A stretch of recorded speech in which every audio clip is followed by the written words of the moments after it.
Go ahead, have a look around. In the end, we're both after the truth.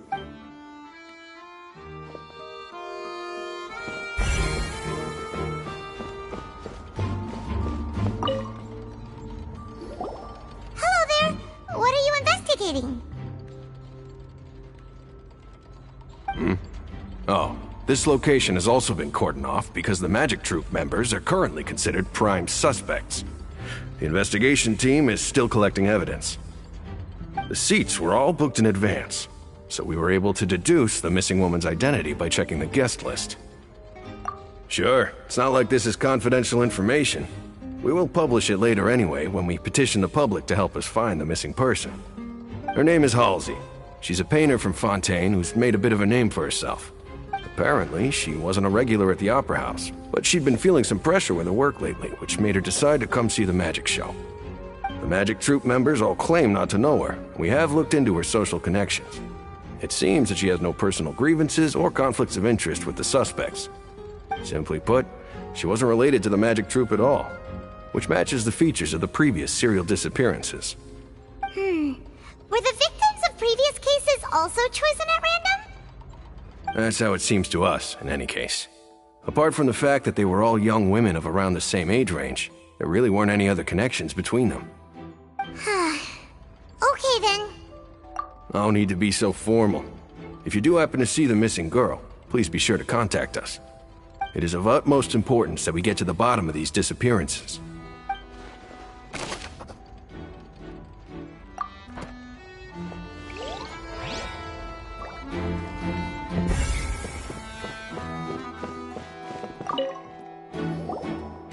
So this is the rope that broke and caused the water tank to fall. The rope looks pretty durable. How can it be burned through so quickly by fireworks? Why are you suddenly so serious, Traveler?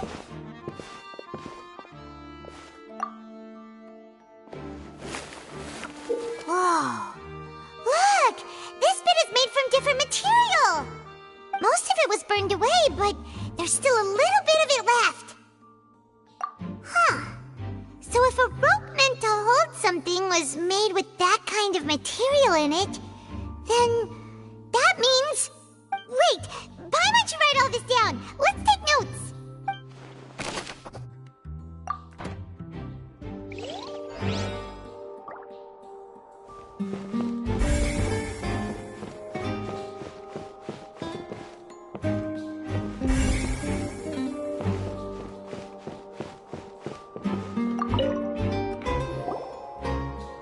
The investigation team has some new findings. Turns out there's an issue with the random number selector after all. See, I told you. What if the machine picked some big guy's seat? You think the murderer would have still made his move then? Sorry to interrupt, but we're helping Linny and Lynette with their side of the investigation. What were you saying about the number selector? There's something wrong with it? You're trying to help them? That'll be a tall order. Linny used the machine to pick a random member of the audience during his performance, right? The lucky girl that later disappeared. Well, we thought there might be a serious problem with the machine, so we had it taken away for further inspection. It turns out that the seat number it picked wasn't random at all. The machine picks that same number every time. I'm sure you already know that you have to make a reservation in advance to get a seat, regardless of whether it's a trial or some performance. In other words, Linny knew who would be sitting where from the very beginning. That much checks out. Linny reserved our seats for us, too. Bet you see why I was saying it'd be tough to make a case for Linny. Even though it's bad for Linny's case, Paimon had better write it down.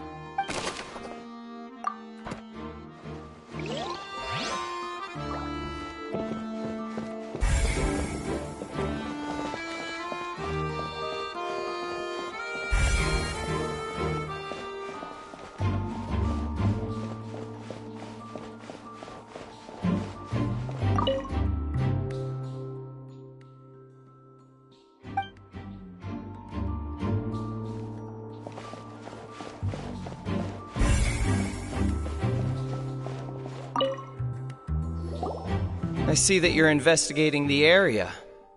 Well, it just so happens that I'm interested too. If you find any new and interesting leads, be sure to share them with me, alright? We don't have too many thoughts yet.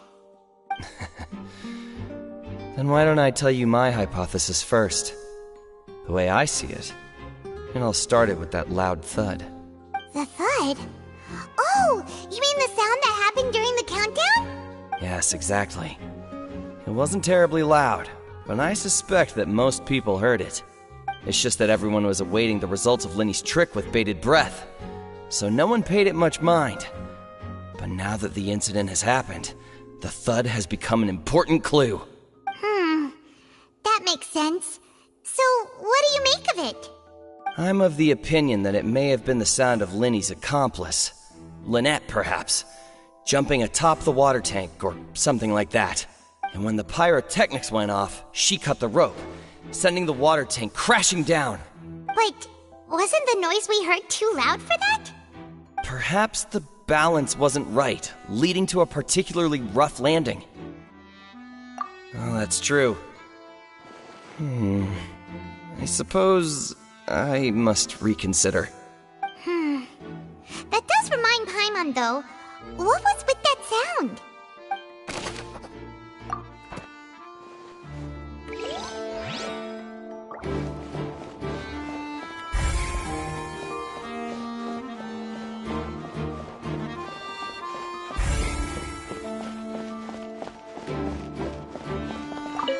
Lenny's still talking to the guards.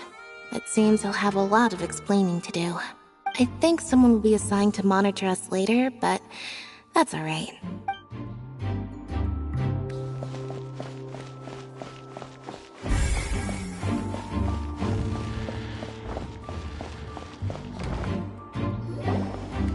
Hey, you! Yes, both of you! Over here! I've been keeping an eye on you for a while now. Huh? You mean us? That's right. If I'm not mistaken, you're also among those who wish to cut down the thorns and pursue the truth. No? And by the looks of it, you're not from Fontaine. Well, you're right on the more about that one, but who are you? Have you never heard of the Spina di Rosula? From mediating disputes and providing protection to solving conundrums, you name it, Spina di Rosula does it. And I, Navia, have the honor of being its renowned president. Though those who play by our rules call me boss. I'm Silver, her attendant. Pleased to meet you. And I'm Melus. Demoiselle's various daily needs and affairs are under my purview. Huh? Boss? Demoiselle? What gives with the names? Well, I am the second generation president. Melus and the others are still used to my previous title. My apologies, Demoiselle. Should you prefer, boss, I will endeavor to use that instead. No need. You don't have to call me boss. Just Navia is fine. Okay, if you say so. Not that we're members of Spina di Rosula anyway. All merely trifling details. Never mind. Now, back to the situation at hand. That's right. I've always kept an eye on the serial disappearance cases. My interest stems from a matter back from my father's time. Judging from the look of things, I find Lenny an unlikely mastermind. Really? We think so too! That's why we're looking for clues now. But how did you come to that conclusion? Intuition, naturally. My unparalleled intuition. Farina sure was quick to point the finger at Lenny without any decisive evidence whatsoever, wasn't she? But that's not uncommon for her. If you remember, the justice had to interrupt her and ask if she was pressing charges just to keep her from getting carried away. Anyway, a trial begins the moment someone levels charges. And, of course, there was no way Farina was going to back down in that situation. Sounds more like you just don't trust the Hydro Archon.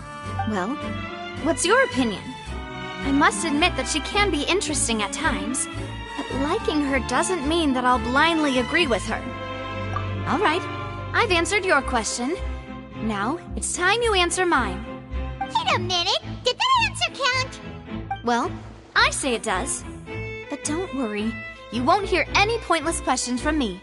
In your opinion, do you think it's right to treat a trial like it's an opera? Well? And why would that be?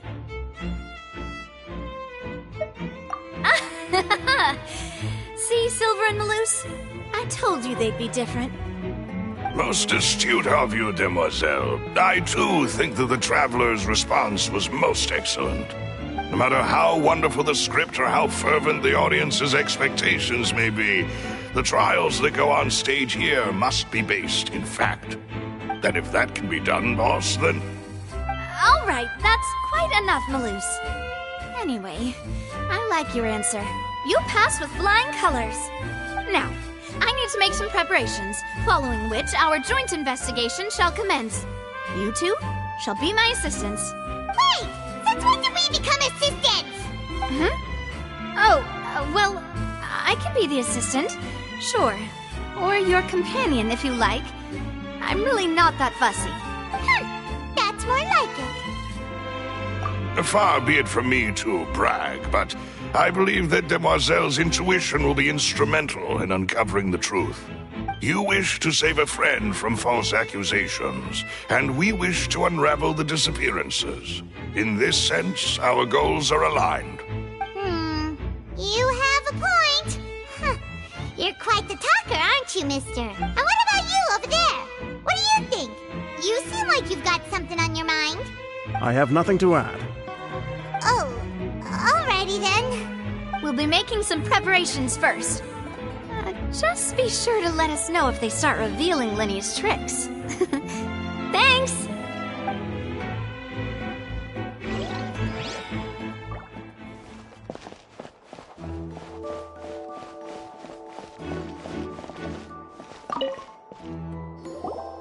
Sorry, but no one can freely enter or exit the Opera House at the moment. If you wish to leave, you must register your identity with us first. No, we're not leaving. We're representing Linny and Lynette as attorneys, so we're investigating the case. Were you always guarding this entrance? Yes. After the Chief Justice gave the order, everyone coming in or out must undergo a strict inspection. So, the missing girl couldn't have left from here. At least, not from that point on. I doubt there was much opportunity then, either. How can you be so sure, Well, because I was in charge of security near the entrance at that time. I couldn't see Linny's performance from here, which was quite a shame. Just my luck. But still, I did not abandon my post, and I stayed put no matter how loud the applause was. If someone had so much as even approached the door, I would have noticed it, let alone if they had tried to leave. We Melusines are good at that sort of thing, you know. So, it's safe to say the girl couldn't have left through here. Alright, thank you for your help. This'll be useful info.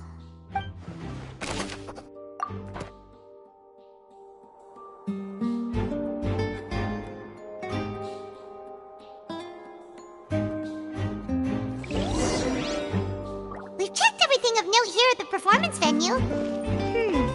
Paimon wonders how Linny's discussion with the guards is going. Let's go see, shall we? Ooh, things are getting interesting, huh? Understood. Then I will be going with you.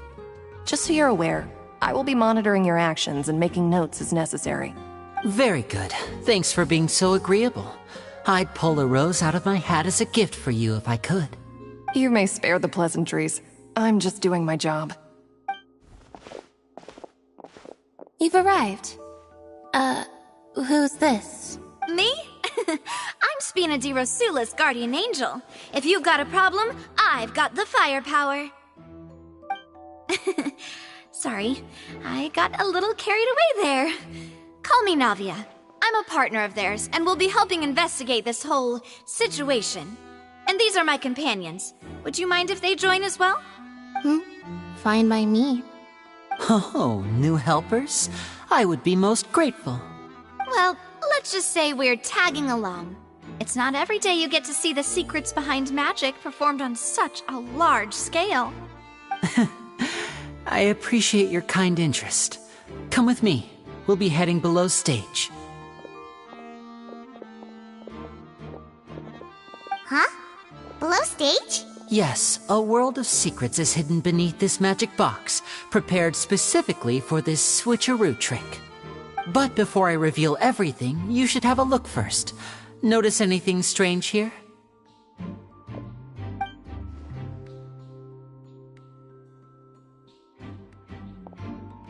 I'm not trying to be dramatic. Remembering the details of a trick will help you understand the methods used to perform it more easily. Huh. Weren't there balloons and other decorations here? Where did all that go? Ah, good eye. That said, you're still far from discovering the answer. The back? You mean the inside of the door? What's different about it? Paimon didn't notice anything. Very good indeed. I thought you might not be able to catch that, given that you were sitting in the first row. The back of this door was patterned. Those patterns are now gone, replaced by a smooth wooden board. So, if you put 2 and 2 together, what do you get? Exactly. All right, let's go. I'll tell you how it works as we head down.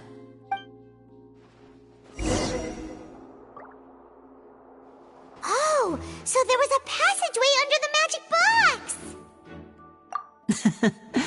I knew you'd figure out most of it as soon as you saw this place. The 2 magic boxes are positioned right above the 2 entrances of the tunnel. See this flatbed trolley? The box with the lucky audience member in it would be shuttled over to the other side using the trolley. This trolley can raise and lower and even rotate, ensuring that the box will face in the right direction. I see. So that's the purpose of the box inside another box. Precisely. The inner box would descend after the audience member was put inside and be moved along the trolley, all while the outer box would remain on stage as if nothing had ever changed. So that's how you did it! Once the box was lowered, the trolley would store some energy through this device here, with which it would complete the rest of the steps. The audience member would only be able to feel some slight movements in the dark, and by the time she walked out, she would already be back on stage. Right! You were talking that whole time, and you even came out for a moment near the end! Ah, yes. A phonograph operated by Lynette was used to achieve that effect. My assistant and I had already scripted our conversation beforehand. When the countdown began, I had already gone to the opposite box via a tunnel using that ladder. And what about Lynette? Where was she? I was in the mezzanine space in the back of the box. Oh, interesting! That's how we were able to coordinate Linny's lines with the assistant. And, by the way, I was the one who walked out of the box at the end. I mean, we are twins. All it takes is a change of clothes and no one can tell who's who. And that's my favorite part of this trick. Only Lynette and I can perform it. So that's how it all worked! Wow, every detail you revealed was more amazing than the last! Lynette would briefly walk out of the box and then go back in, jumping into the tunnel and escaping before the box on the trolley could finish ascending. And then I walk out of the other box in the audience area, and the trick would be complete. The operative word here being would. But as you saw, Cal was in the box, not our audience member. She, on the other hand, mysteriously vanished. We really don't know how that happened. If not for that interlude, this would have been an astonishing trick. I probably never would have figured out how you pulled it off. And yet, to think that someone was able to use this magic trick to commit a crime. Could we have a look around? I think we can come up with some more leads. This is the scene of the crime, so Linny and Lynette are not permitted to stay here. I'll escort them back up. Yes, of course. No need to be so strict now. I won't disappear into thin air, you know. Thanks, everyone. We're counting on you.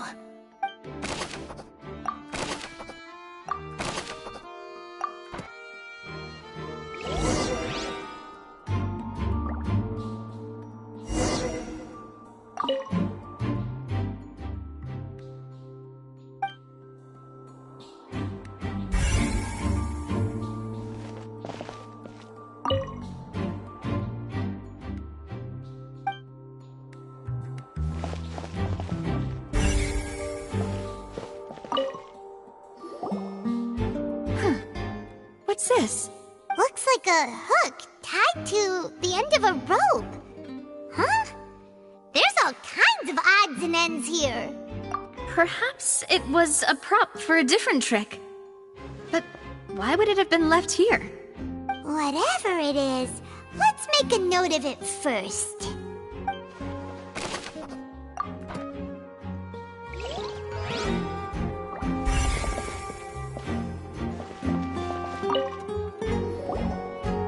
The floor is wet. Please be careful not to slip. Speaking of which, why would there be water here? Oh, Paimon knows! It's one of those tricks where you pour water into a jug and then flip the jug over only for the water to disappear?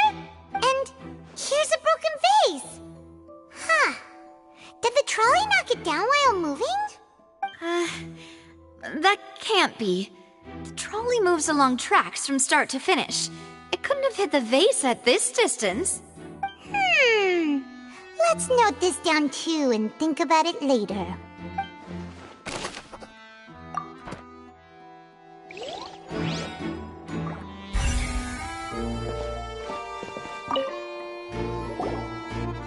Oh, these are the clothes that the lady chosen from the audience was wearing, right? Her clothes are here, but she's nowhere to be found. Right. And do you really need to do that if you're kidnapping them? Ugh, this is so confusing. Paimon doesn't want to be a detective anymore.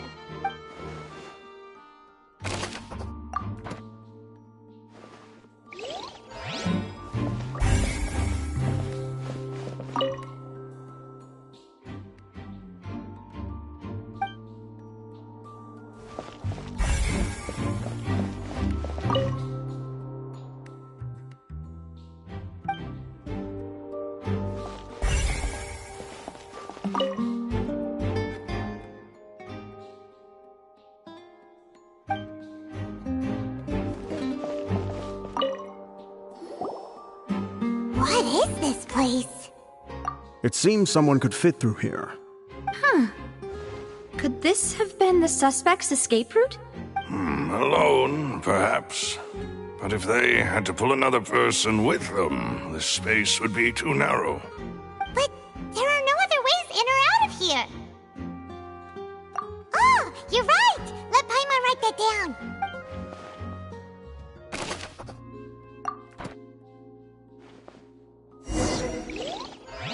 Seems we're just about done investigating down here. Yes, let's head back up.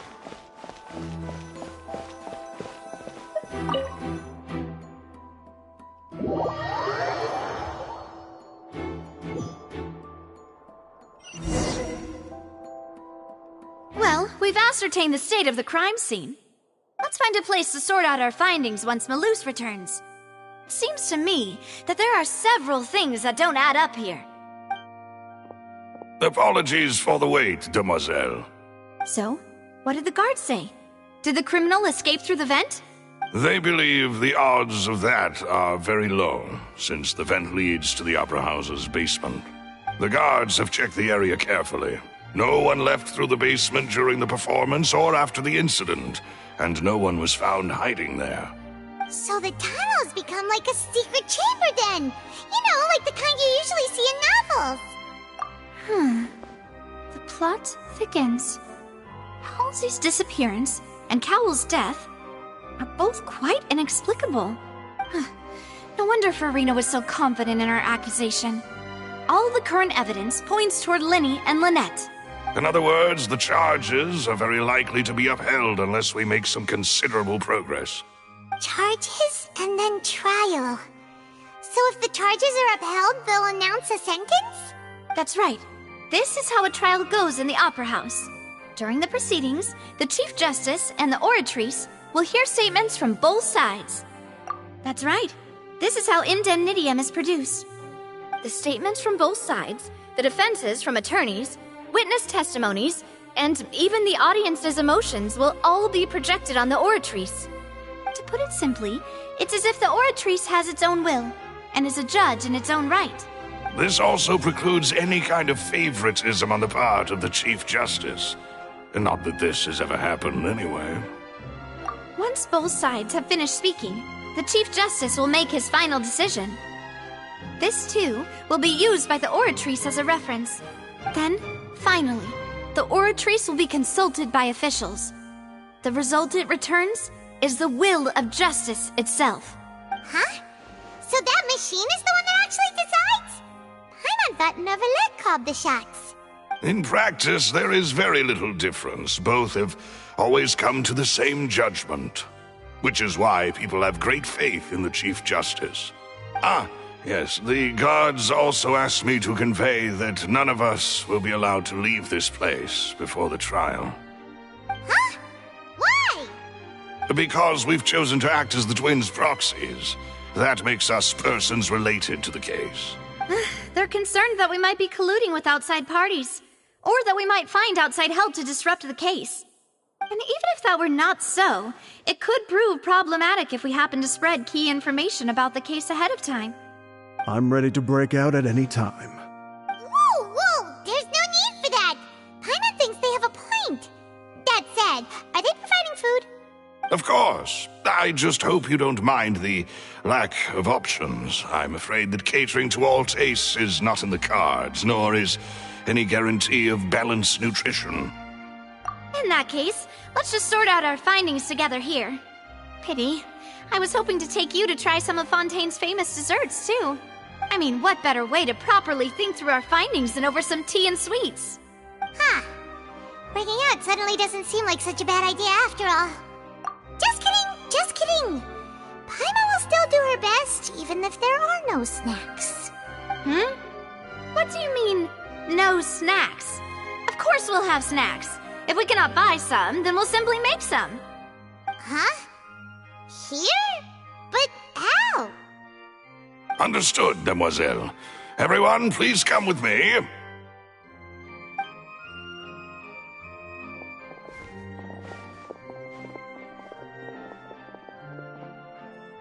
Wait, you're carrying a portable stove with you? Yes, I must be prepared to meet the Demoiselle's baking needs whenever the fancy strikes her. I have eggs, sugar, and almonds at the ready. Good work, you two. Then I'll get to it. Please sit tight for a moment. You'll get to taste my awesome snacks soon enough. These three are quite the interesting group.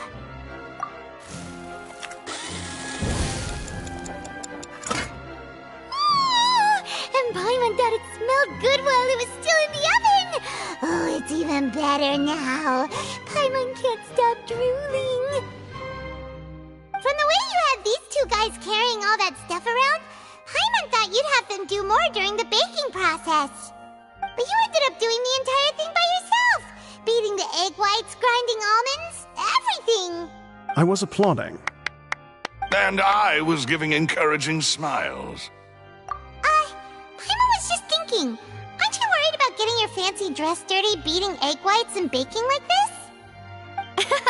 Well, I don't think it's carved in stone anywhere that fancy ladies can only read books, sip tea, ride horses, and play the piano. I just really enjoy making snacks. Don't underestimate beating egg whites, by the way. It's a real arm workout. You also need to beat them to just the right consistency, or your macarons will crack. Anyway, give these a try, fresh out of the oven. There's 3 for each of us. Only 3? Well, eating too many sweet treats might send all that sugar to your head. You wouldn't be able to think clearly about the case on a sugar rush, would you? Tea is ready to be served as well.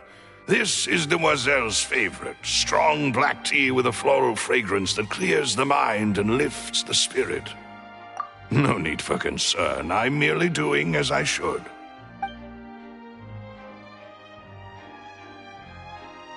All right then. Down to business. As Paimon mentioned previously, the tunnel seems to be something of a secret chamber. However, we can assume that Linny and Lynette were not alone within it. Some criminal also occupied its sealed confines. The magician twins could have committed the crimes, of course, but they lack any logical motive. Exactly! Why would they do such a thing right when everyone was watching? The flower vase and the thud we heard during the performance could indicate some altercation between Halsey and the criminal in the tunnel. resulting in the shattering of the vase, the discarding of her clothes, and her abduction. Perhaps the criminal thought that since she was chosen from the crowd, she would be too easy to identify if she was still wearing the same clothes. Paimon thinks that makes sense, but the real trouble is... True. None of the clues we found thus far support the existence of this third person. But the only people left to consider are both technically victims, whether it's the missing girl, Halsey, or poor Cowl. Huh. Could Halsey have secretly made modifications to the magic props in order to murder Cowl before making her escape? That's right. And even if she had tampered with the setup, she would need to understand the entire trick to pull it off. Nor does she have any motive. The guards said that she has never had any dealings with the Magic Troop's members. Were we not thorough enough in our search? From the sound of things, this is turning into an impossible case. Your macarons are amazing though, Navia. They smell great! They're nice and crisp and super sweet! They are my specialty after all. And I see you've already had 5 of them. What? 5? Oh, that can't be right. Paimon only counted 3, honest! Please don't worry about it. At my age, a few less sweets might actually be a good thing. No. Being greedy is one thing, but Paimon knows how to count. Besides, Paimon knows that if she ate too many, then others wouldn't have enough. Wait, even you don't believe Paimon? How could you?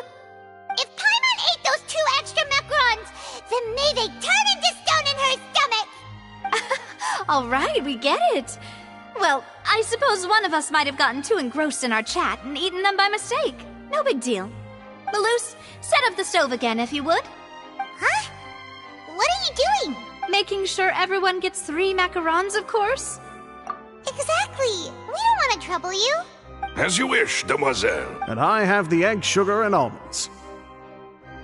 Well, this really is your hobby, huh?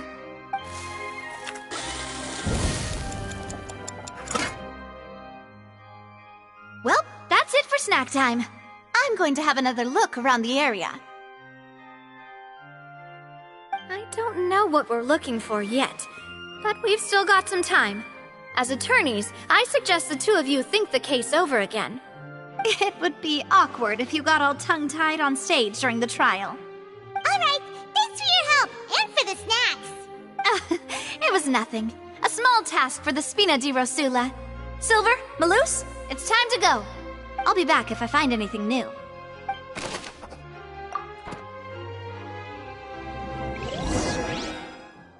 right, it's time to put our heads together. We've got to get our...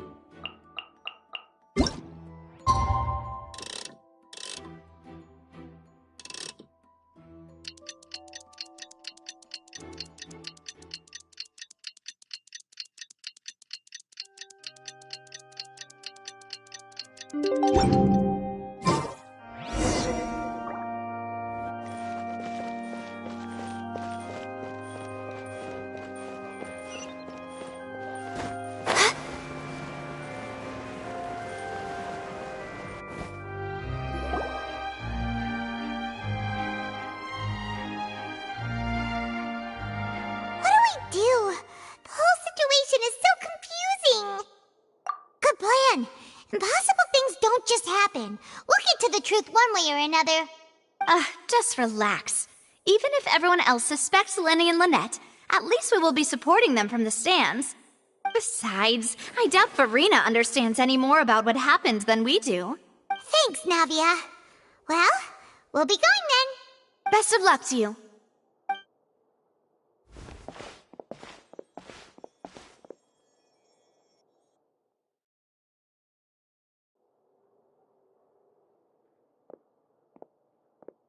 Ah, finally, you're back.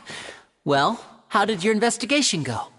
To be honest, you might be disappointed.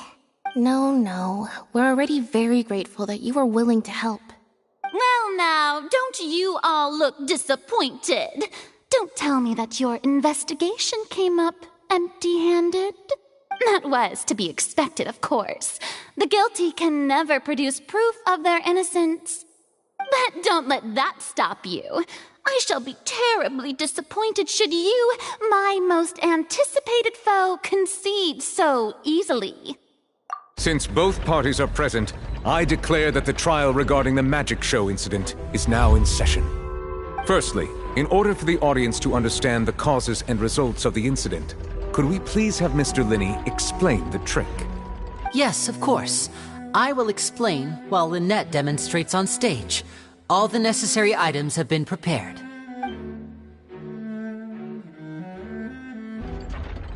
Thank you, Mr. Linney. In that case, I take your statement to be that you ran to and remained hidden within the magic box in the audience stands once the trick began, and thus could not have committed the crime. Is this correct? Yes, that's correct, Your Honor. In that case, I call upon the prosecution. Lady Farina, do you wish to refute his statement in any way? Why, of course I do. Allow me to take the first shot and break this case wide open. Mr. Linney is clearly lying. There is no way you could have been in the box the whole time if you were to abduct Halsey and murder Cowell.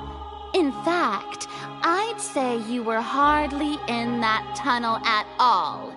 That is simply your hypothesis based on the presumption that I'm guilty. Oh, is that so? And if I may ask, what did you hear while you were inside your box? The roaring countdown of the crowd, of course. That's how I kept track of the time and built anticipation for the finale. And you didn't hear anything else at all? Nothing that might leave an impression of any kind? No, nothing. I see. But when the count reached 30 seconds or so, there was a thud. One so loud that I believe practically everyone heard it. Huh? Hey, hang on! Something's not right here. Yeah, I'm sure he could have heard a noise that loud from inside the box. I was right by the box, and I definitely heard the thud. Look at those scales. Could those mean... Well then, ladies and gentlemen, allow me to use the words of the magician himself. You never know what can happen in the blink of an eye. Indeed, it seems his alibi can also collapse in the blink of an eye. Of course, I have armed myself to do far more than smash your alibi. Confidence cannot go unfounded, and my foundations are rock solid. Tell me, aren't you and Lynette actually from the House of the Hearth? The House of the Hearth? No wonder they did something like this. So the serial disappearances were the Fatsui's doing. Now it all makes sense. I've got a feeling that what happened on stage probably wasn't just an accident. That's irrelevant. Our identities have nothing to do with what happened. Indeed. Then perhaps you could tell us everything that happened during that 1 minute. Your first priority is to prove yourself innocent, after all. I'm sure there is little that needs to be kept secret now. Unless your script already has holes in it. The Outlander is speechless. My, oh my, don't they look flabbergasted? Now comes the infighting and discord, I suppose. This was almost too easy. Oh, good thing I made all those preparations. Seems the all-nighter I pulled last night is really paying off. Hey, Linny! Why didn't you tell us this before? Order! Order! Mr. Linney, allow me to re-establish the facts. Lady Farina has raised 2 points. First, when the thud was heard in the Opera House, you were neither in the box nor the tunnel. Second, you and Ms. Lynette are both members of the House of the Hearth. Are these claims true?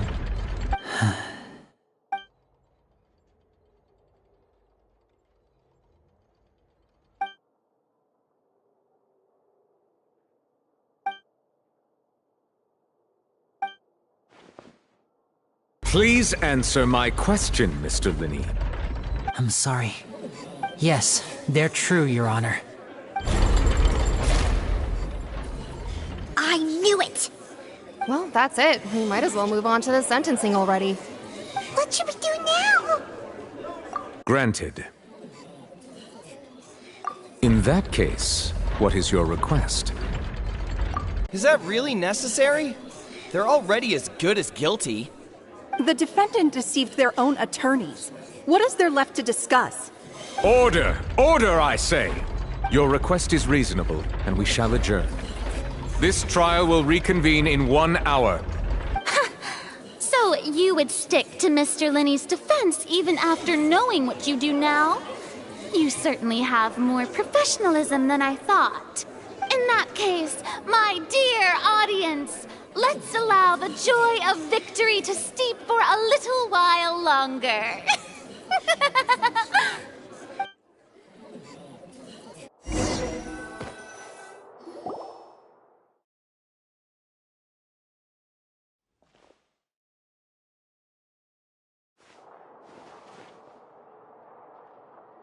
Well, this is awkward.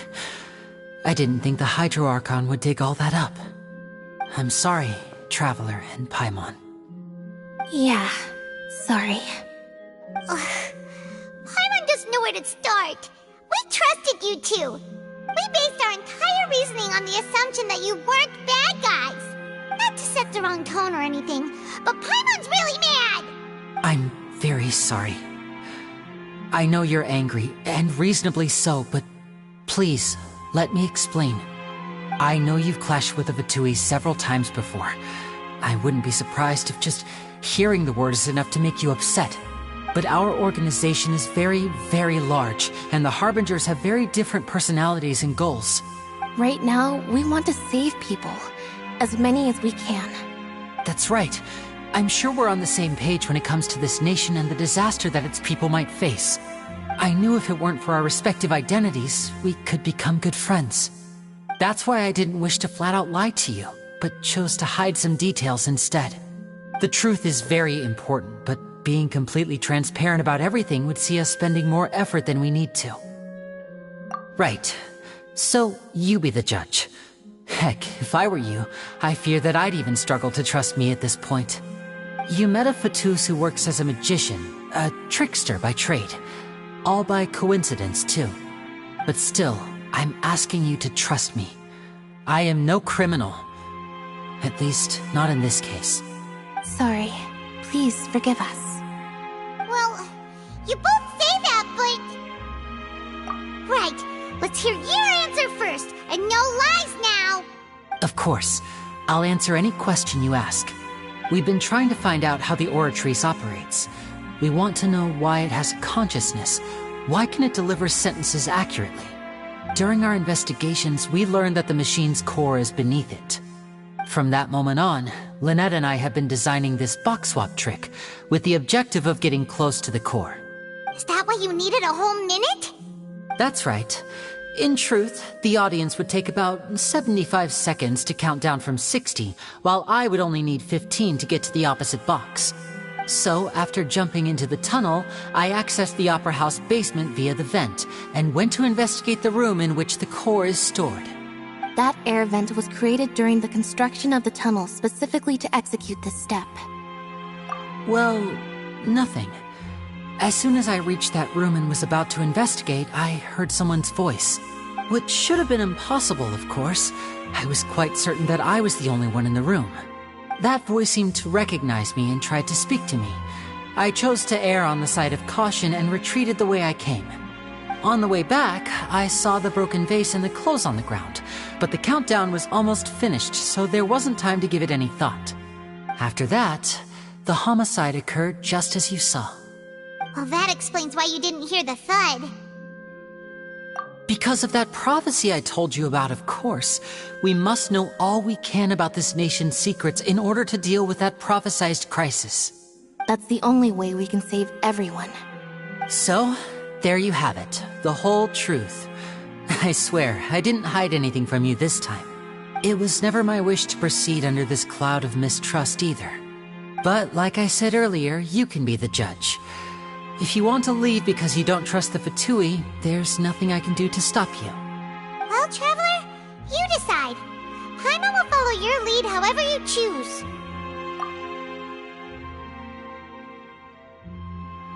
Okay, thank you. Thanks for giving us a chance. The current problem is that the scales are tipped pretty badly against you two. If we want to refute the Hydro Archon's accusations, we're gonna need a seriously watertight defense. Huh? Oh, Paimon thinks she gets what you mean.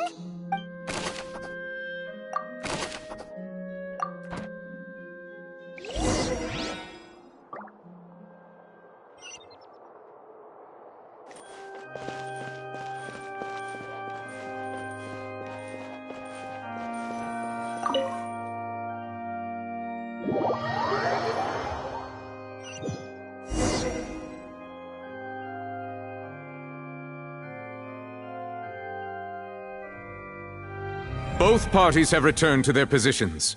Let us continue the trial. When last we left off, Mr. Linney acknowledged the new evidence presented by Lady Farina as fact.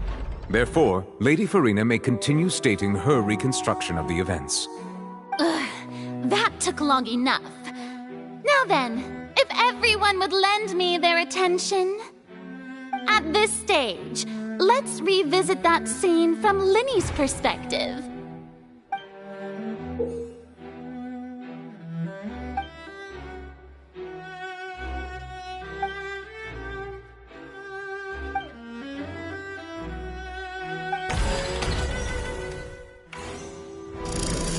Countdown began, he entered the tunnel. When the flatbed trolley passed, he opened the box and got into an altercation with Halsey, which caused the loud thud. He did not realize that this sound could be heard by everyone in the opera house, which is why he claimed earlier that he could not hear the sound. Finally, he used the vase to knock her out, before making her change clothes to prevent others from recognizing her. At this time, Cowell arrived in the tunnel, having heard that strange noise, and caught Linney red-handed. So Linney proceeded to knock him out too before stuffing him into that box. Afterward, Linney passed the unconscious Halsey to his accomplice through the magic box in the audience stands, before operating the devices such that Cowell's death would be ruled an accident. And there you have it. That's the truth behind what happened. Does the defendant's side have any objections to Lady Farina's description of the events? The key to refuting Lady Farina is the order of events. What Linney experienced and what he saw.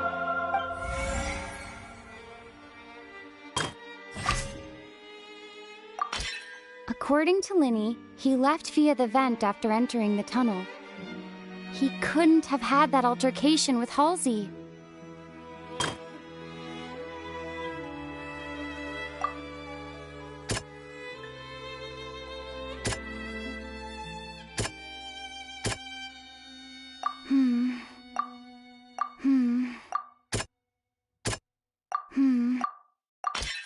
Linney went to the room that contains the Oratrice's core.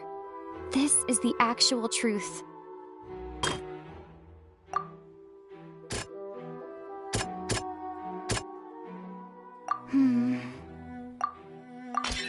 Linney did not take part in the underground altercation. He only witnessed traces of the aftermath. Attention! Ace Detective Paimon has something to say! When the countdown started, Linney did indeed go into the tunnel. But he immediately used a vent to access the Opera House basement, which is where the underground core of the Oratrice is stored. Once he reached that area, he heard a voice in what should have been an empty room. Since he felt something was amiss, he returned immediately. The crime scene had already developed by the time he reached the tunnel again, and in order to complete the magic trick, he did not remain there for any length of time. Finally, he reached the surface, and that was when the accident happened from his point of view. Therefore, he's innocent!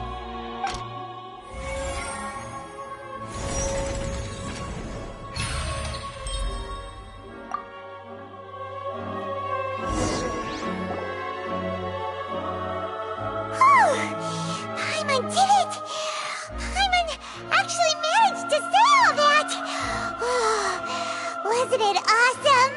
In other words, you believe that he knew nothing of the incident? That's right! My reasoning? If that's the case, then if Cowell hadn't entered the tunnel, who was the entire setup meant to kill? Assuming that what you say is true, Linny only needed to kidnap the young girl to cause a new disappearance case. What would the point of killing someone on stage be? Oh, they have a point. That's right, you tell him! And that's why they're partners of mine. They've managed to turn things around. Oh, well, your denial is very strident, I'll give you that. But what proof do you have to back your claims? Of course I do. If he had been in the magic box the whole time, how could he have not heard that sound? Why do you ask? You're saying that he wasn't?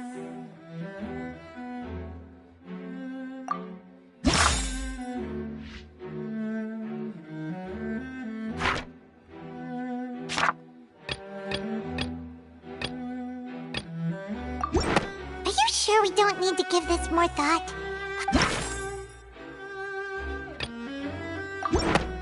That's right! Linny wasn't in the box or in the tunnel. That's why he didn't hear anything strange during the performance. This means that when the crime happened, Linny had already entered the basement via the vent. The same clue you used to disprove his alibi has now become the best proof! How do you like that? Well played. To think you'd use such logic. Well then, if it wasn't Linny who committed the crimes, then who was it?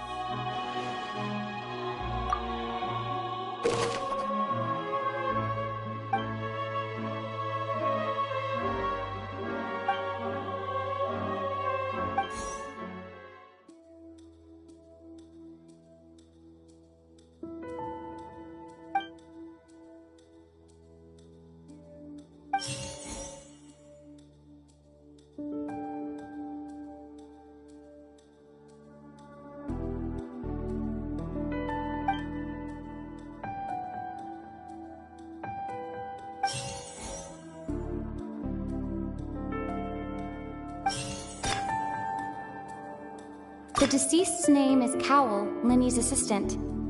He would have been able to tamper with the equipment.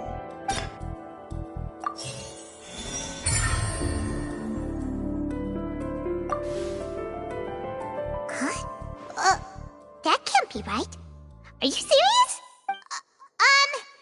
The killer was, in fact, Cowell, the deceased! Oh, is that so? How interesting! Let's hear your reasoning then.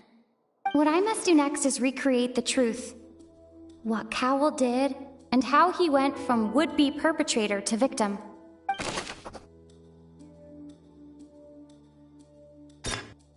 The deceased's name is Cowell, Linny's assistant. He would have been able to tamper with the equipment. No one entered or left the opera house through its entrances. Halsey's clothing was in the tunnel. So, the sound we heard may have come from a clash between the missing... Linny was not in the tunnel at that moment. It would have been tough for both people to fit into that vent. Halsey's clothing was in the tunnel.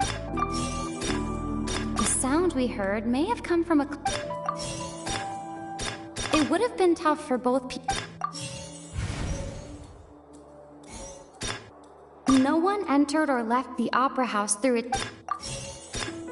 The deceased's name is Cowl. Halsey's clothing with...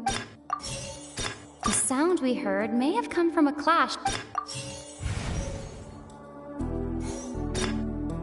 It would have been tough for both people to fit. It would have been tough for both people to fit. Lenny was not in the tunnel at... The deceased's name is Cowl. Halsey's clothing was...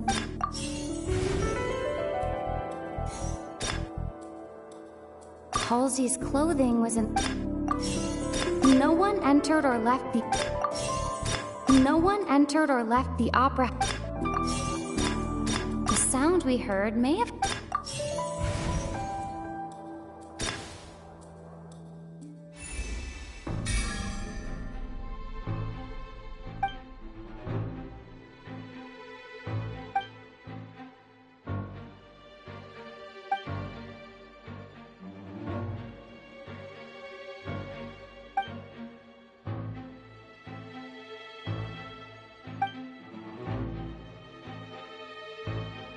What's wrong, Traveler? Are you still having trouble figuring things out? I see how it is. So this was all just a bluff.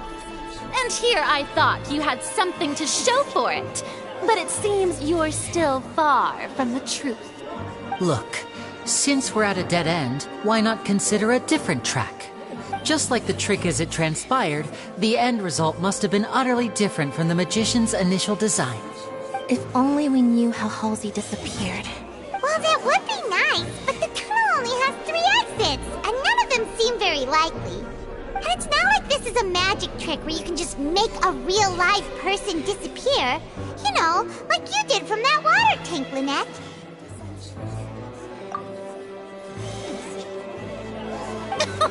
Excuse my interruption, dear opponents, but do you not see that the crowd is growing impatient? There is no greater sin in this opera house than an awkward delay in the performance.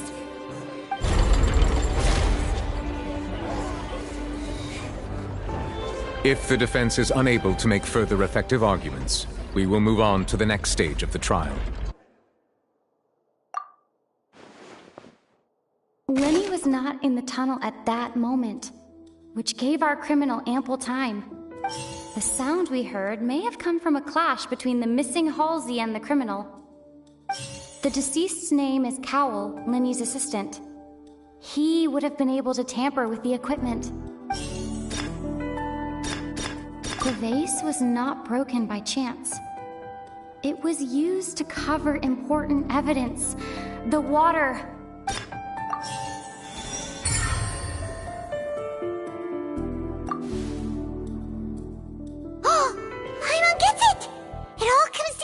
Halsey disappeared instead of being kidnapped? Lynette escaped from the water tank, vanishing gradually and leaving only clothes behind.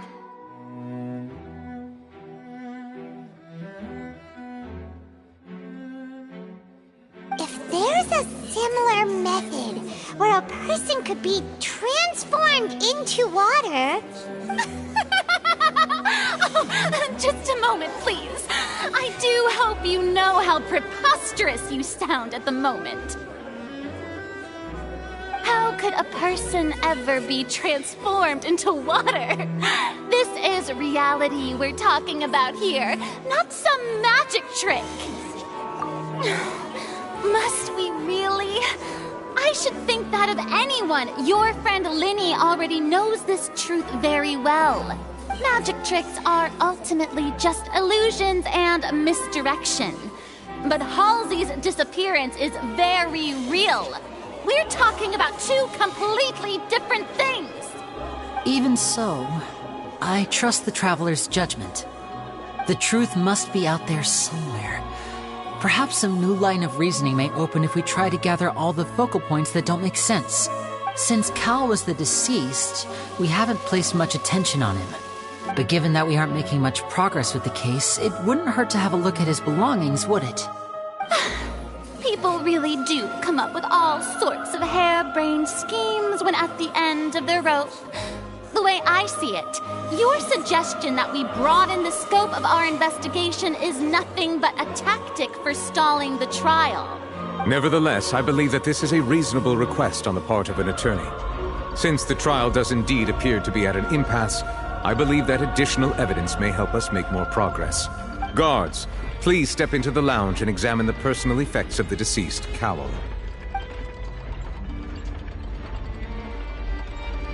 We are still examining the items, but we have already made critical progress that we feel must be shared with everyone post-haste. We discovered several test tubes of fluid within Cowell's baggage, each labeled separately. The notebook in his backpack claims that these fluids are water from the primordial sea. The primordial sea? The note's contents also indicate that Cowell belonged to an organization that sells illegal drugs and that he had an accomplice. The notebook has many entries concerning safe usage of these fluids, in which the keyword dissolve appears many times. One of these tubes was labeled Opera Epiclese, along with yesterday's date. It is empty. The notes also state that these dissolution properties work exclusively on people from Fontaine. It's likely that Halsey was chosen as some sort of test subject. As such, we believe that the defense's hypothesis is, in fact, supported by sufficient evidence. You gotta be kidding! People dissolving into water? Could something so ridiculous actually be true? Wait a moment. This reminds me of a certain prophecy, but it's just a coincidence, isn't it? Huh. If people can become water, does that mean that the water tank's real use was as a means to hide water stains? And if Cowell was targeting that girl... Wait just a minute. Could that mean... You two, with me, quick! Demoiselle, wait! What about your partners? Let's go. Just trust me. Order! Order! It is undeniable that further examination of the deceased's personal effects has yielded some surprising results, but we cannot yet verify the veracity of these clues.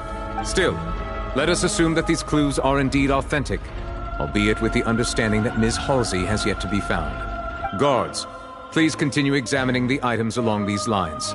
Mr. Linney, it appears your hypothesis is supported by the evidence, so please continue speaking.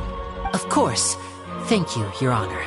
If we uphold this hypothesis, I believe that many of this case's seemingly unrelated clues can be connected together. Right! Like the metal hook! That one didn't make sense at all. Let's think about this. Cowell's methods must have something to do with that water from the primordial sea.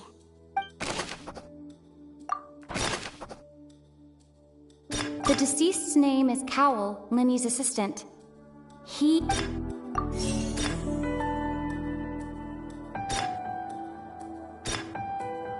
The water from the primordial sea should already... The water from the primordial sea... Now it seems like the hook rope was not meant for another Lynette was in the magic box on stage the entire... I remember there was something else within the inner layer of that box. The rope that strung the water tank up. Lynette was in the magic box on stage. I remember there was something else.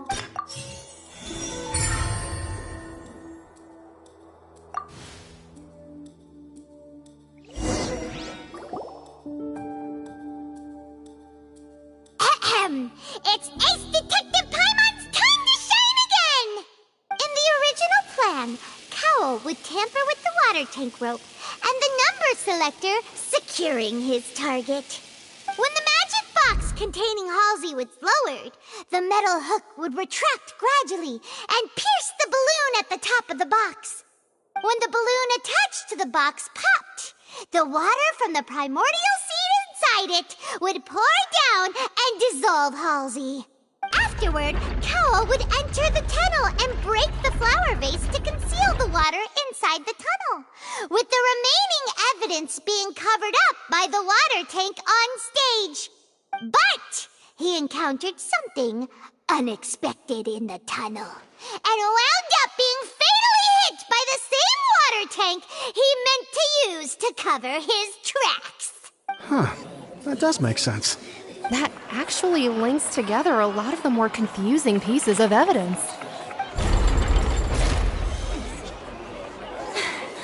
Oh dear, what do I do? Even I think they sound convincing now. Have I falsely accused an innocent person? What a humiliation.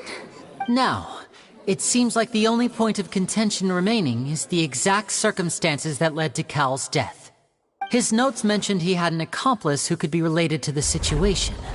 On that note, the guards have just contacted me indicating that they uncovered new evidence.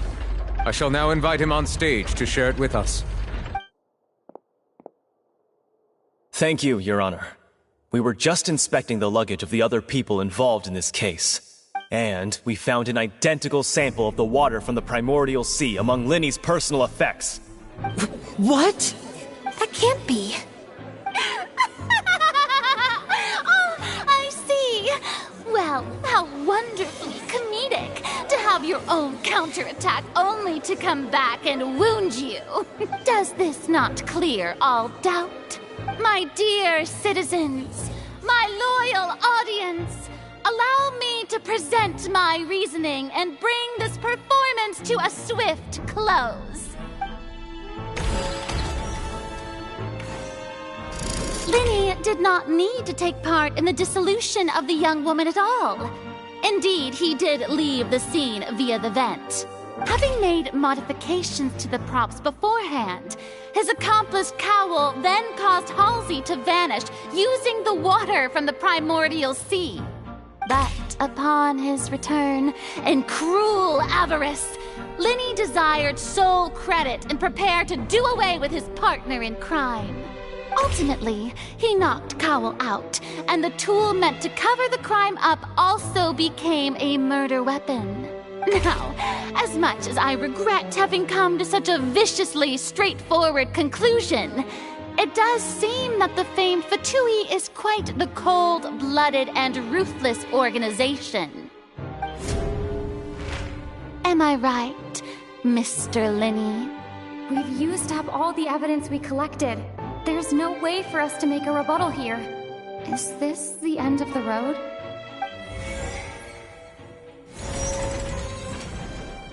Oh no! Paimon can't think of anything either. It doesn't look like there's any way around this. Seems using the water as new evidence was too good a move. Why did this have to happen now? I think we've all seen enough now, and we have ample witnesses to my flawless reasoning. I believe this is indeed the finale. Now then, my good, noble Chief Justice, should we not, in your view, excuse me, everyone, but I must interject.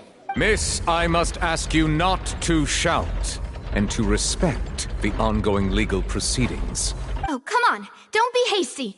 I have a good reason for interrupting, you know. Now, would anyone here like to take a little break from all this debate and see a little magic? I'll show you an amazing trick. One that can bring a young woman who has disappeared back in the flesh, right before your very eyes. Please, do the honors, Mr. Linny, if you would be so kind. What in the world is she saying? No offense, miss, but miracles like that are beyond my scope as a magician. Come on now, don't be silly. Magic is all about misdirection, isn't it? It often conceals the truth while presenting a fascinating illusion. But once everyone believes the illusion, can't magic reveal the truth to them once again? And wouldn't such a trick be the most marvelous finale to today's performance? Come on, Lenny and Lynette, give it another go. Don't worry. Spina di Rasula has made the necessary arrangements on your behalf. But, as the magic makers and stars of the show, I think I should leave the final performance to you. I understand.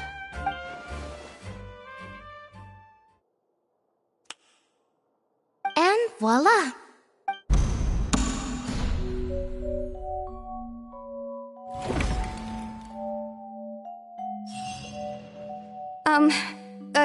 Sorry for the interruption. Wait, isn't that Halsey? So the whole thing about people dissolving wasn't true after all? To be clear, I'm only here because this person told me that if I testified, the merit of doing so would lessen my sentence. I was hiding outside this room listening to the proceedings because I was afraid that I would be the one put on trial. I was just feeling happy that no one had noticed me, and then before I knew it, she caught me. That'll teach you to underestimate us three. Where should I begin? I'm sorry. I'm the one who killed Cowell. I admit it. What? Why? Firstly, my name isn't Halsey. It's Lillian, and I'm originally from Mondstadt. I heard that Linny's show was gonna be a real thriller, but I missed the chance to buy a ticket, so I stole one. That's how I make a living. I steal stuff here and there. And I'd never been caught before. But I was noticed at the harbor a few days ago, and I barely got away. Linny was the one who caught me in the act. Hey, no wonder you look familiar. So you were the thief! Liddy even mentioned that you were pretty skilled. Well, and I thought that would have been the end of it, but then the number selector chose me. He even mentioned the Fortress of Meripede. That's a prison, isn't it? So you can imagine how shocked I was. I thought he was on to me for sure. So I played along with the show while looking for an opening to flee. But then I got water poured on me for no reason, and then someone jumped into the tunnel to nab me. I wasn't going to take that lying down, so I knocked him out and stuffed him into the box. There was nowhere to run from there, though, so I had to change my clothes and hide in a box containing performance costumes. I slipped out after the first guard arrived at the scene and continued hiding inside the opera house. Can a person even hide in there? But I swear I didn't know that the water tank would fall down. Really, I swear it. Had I known that, I wouldn't have put him in the magic box. I may be a thief, but I'm no killer. Well, that makes everything pretty clear now, doesn't it? This time, we need to tell the entire story from Lillian's perspective.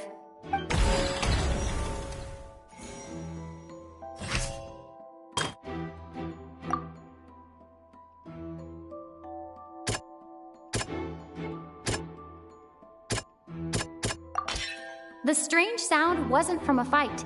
It was Lillian's attempt to break out when she was frightened.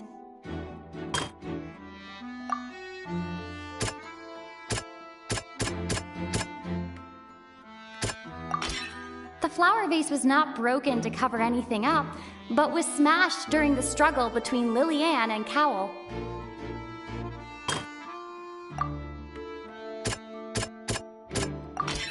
Lillian was afraid that she would be recognized if she left, so she changed clothes and hid, biding her time. Just what one might expect of an experienced thief. And it's Ace Detective Paimon time! Having been selected out of the blue, Lillian panicked. Her panic only intensified after she entered the tunnel and had water poured on her head. So she kicked the door open, producing the thud we all heard. Hearing the commotion, Cowell leapt into the tunnel, only to discover that Lillian had not dissolved. He did not know that Lillian was not from Fontaine, but was a thief who made her way in by stealing a ticket. Mistakenly believing that the water from the primordial sea needed time to take effect, he tried to force Lillian back into the box. The two broke the flower vase during the struggle, but Lillian came out on top, knocking Cowell out and putting him in the box. With no way of escaping, she changed her clothes and hid in the costume trunk until the performance ended.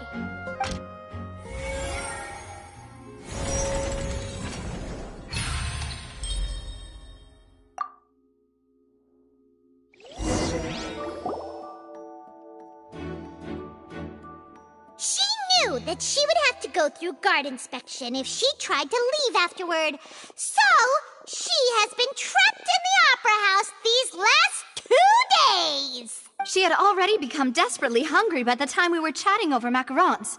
So, she swiped 2 of them right under our noses. Talk about a sneaky thief. At this point, all the events that happened in the tunnel have now come to light! Ah, so that's the whole story. Bravo! Bravo! Now then, Lady Farina, do you wish to speak against the defense's statements?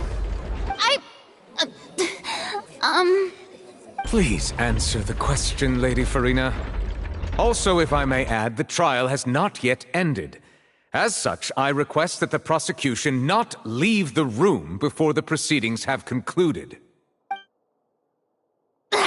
What, are you reading my mind now? No, I have no further arguments. I admit defeat. But really, could you at least have left me with some dignity? Wow, look at that! She's like a deflated balloon now. If there are no objections, then as the Chief Justice of Fontaine, I shall once again repeat the full sequence of events. The actual perpetrator of the serial disappearances, Cowell, selected his next victim from the audience reservation list.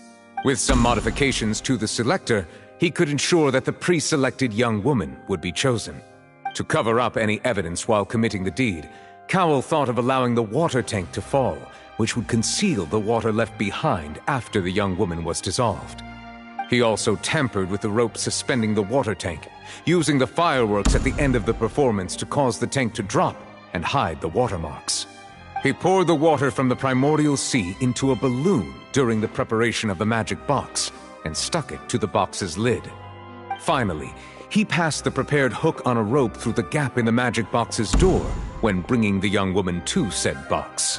When the magic trick officially began, the box containing the woman was lowered into the tunnel, tightening the hook rope and bursting the balloon containing the water. If all had gone to plan, the young woman would be dissolved at this time. However, Lillian was not from Fontaine, and thus fled the box with a loud noise. Realizing that there was trouble, Cowell entered the tunnel and met Lillian. Thinking that the waters had not yet taken effect, he decided to proceed. However, his opponent was more capable than he thought, and he was overcome, knocked unconscious, and placed into the magic box, and thus became his own final victim. Lillian, according to her own statements, then changed clothes and hid until the performance ended, before hiding in other parts of the opera house. As for Linny, he was in the underground structures within the opera house, and was thus ignorant of these happenings. From this reconstruction of events, we can conclude that Linny, the accused, is in fact innocent. While there is much in Linny and Lillian's conduct that should still be investigated separately, this case, at least, can be handed over to the Oratrice to make the final decision.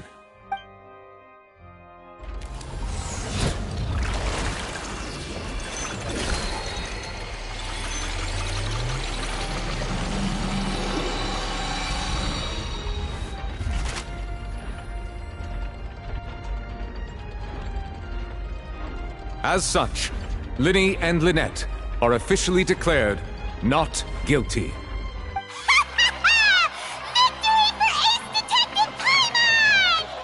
Great work, partners. Thank you all. Thank you so much. Next, I think we deserve an explanation, Guard Vaughn.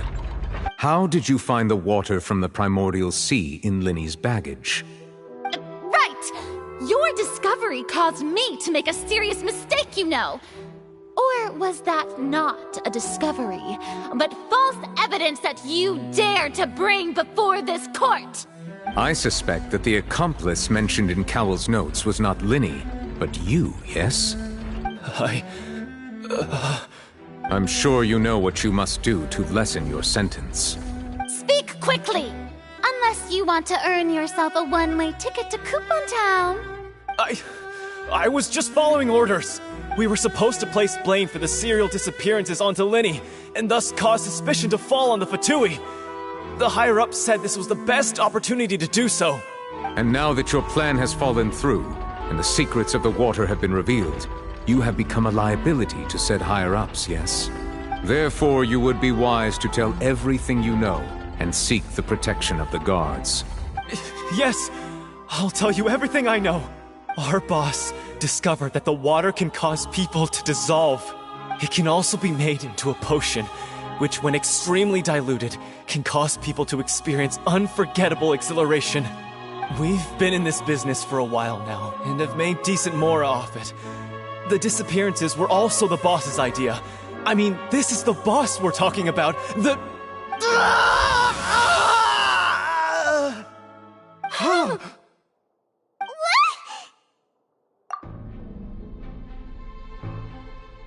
And now he can no longer talk.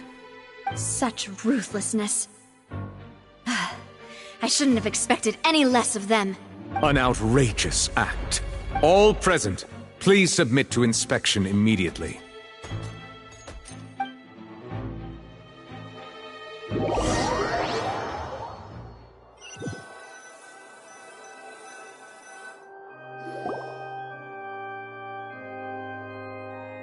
So, we're just going back now? That's true, but... Traveler, Paimon! Please wait. Lenny... I know you may not want to speak to me right now. Maybe you don't even want to look at me. But still, let me thank you again for defending me to the end. Even after you learned that I'm a member of the Fatui. I guess. But regardless, I'd like the opportunity to set things straight. I didn't approach you with any ulterior motives or ill intent. I've spoken to you as myself, just plain Linny this entire time. As for why I'm a Fatus, it's because the goals of the House of the Hearth align with those of an orphan like me. That's all. That was how Father, who you might know as the Knave, approached recruiting us back then too. The Knave? The one who controls the House of the Hearth? She's your father? That's right. And since we're here, I was wondering, would you mind hearing a story? It's about my past. Back when our parents first died, Lynette and I were left wandering the streets. To survive, I took to surreptitiously observing an older street performer who did magic. It took me several days to figure out how he pulled off his amazing tricks. I took my sister through several streets until we found a crowded corner, and we began to perform magic tricks there.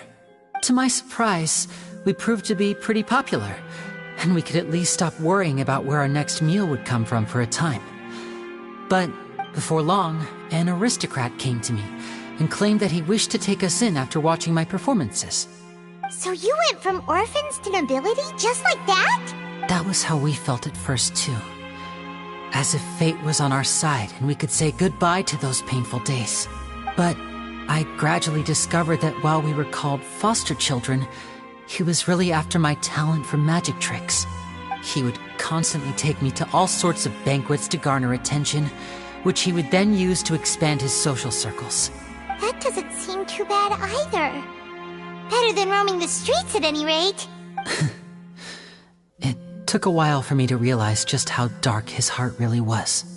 After one particular performance at a banquet, I discovered that Lynette was not on the same return vehicle as me. I waited a long time after we returned home, but she did not come back.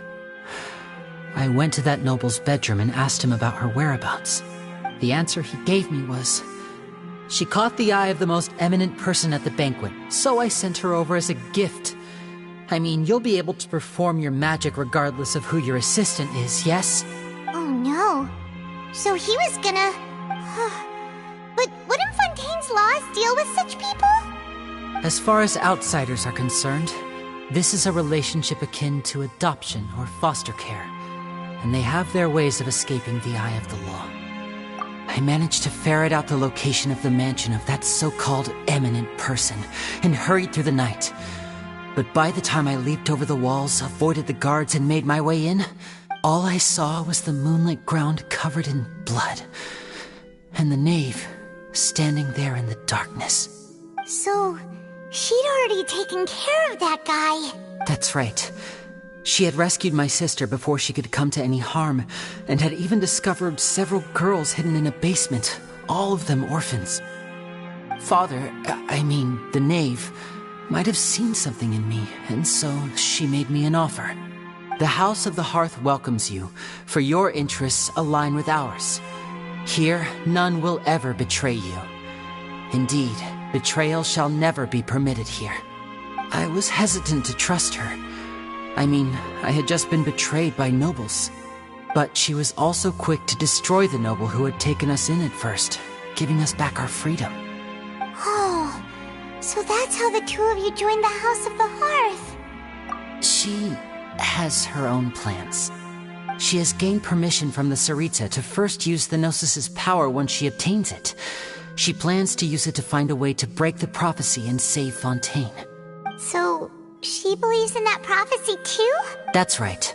The whole House of the Hearth is currently working to combat that crisis. Today's case has also proven that people from Fontaine can indeed dissolve into some sort of water, thus further supporting the prophecy. All of us house members here, Lady Arlecchino herself included, are from Fontaine. We won't give up on defending our homeland. To us orphans, the only connection we have left to this world, apart from our family, is our homeland. So, from small deeds like distributing magic pockets to huge schemes like stealing a Gnosis, everything is aimed at dealing with that prophecy. It's all right. I understand. The only thing I can do is relate all this to you. I just hope you can understand that even as a member of the House, I have never stopped making my own decisions, and that I believe what I'm doing is right. If you should need anything at all in the future, feel free to find me. I will do my best to help you, as plain Linny.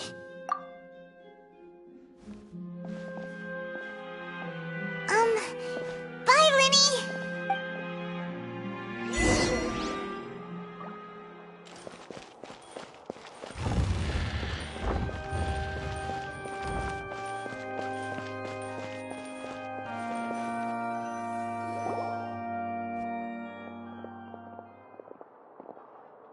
Hey there! What was with the disappearing act you pulled right as the trial ended? Were you looking for us, Navia? Well, this whole thing isn't exactly over, is it? I do feel that we're getting closer to solving the serial disappearances case, though. Don't you think so, too? Huh? What's wrong, my dear partner? Besides, are you sure we're the ones who can crack a case that's been cold for decades now? And given that there's new evidence from the trial, there should be a trail of breadcrumbs for the Hydro Archon's people to follow now, right? Ah. I see. Well, I won't lie. I'm a little shocked to hear that from you. But I suppose you are just travelers who have only arrived in Fontaine after all. Sorry. I might have been too presumptuous. Don't say that, Navia. Ah, and we were having so much fun investigating with you, too. It was like having new waters flowing into a stagnant mire, causing new hope to spring forth, and the reflection in the murk to become clearer. Well, sorry about that. I'm a bit prone to nostalgia. Don't mind me. Wait, shall we have a farewell meal? You know, to commemorate our time as partners? Huh? Do we really need to get that formal? Well, guess you really did treat us as partners, huh? Well, I'd just like to have a proper ending to every important memory. That way there are no regrets later. Anyway, it would just be a meal, so it shouldn't take up too much of your time. You don't have to twist Paimon's arm. If Boss Navia's treating, count Paimon in! Oh, wonderful. In that case, why don't we return to the court of Fontaine and head to the Hotel de Boer? I believe we'll make it just in time for dinner. All right, then.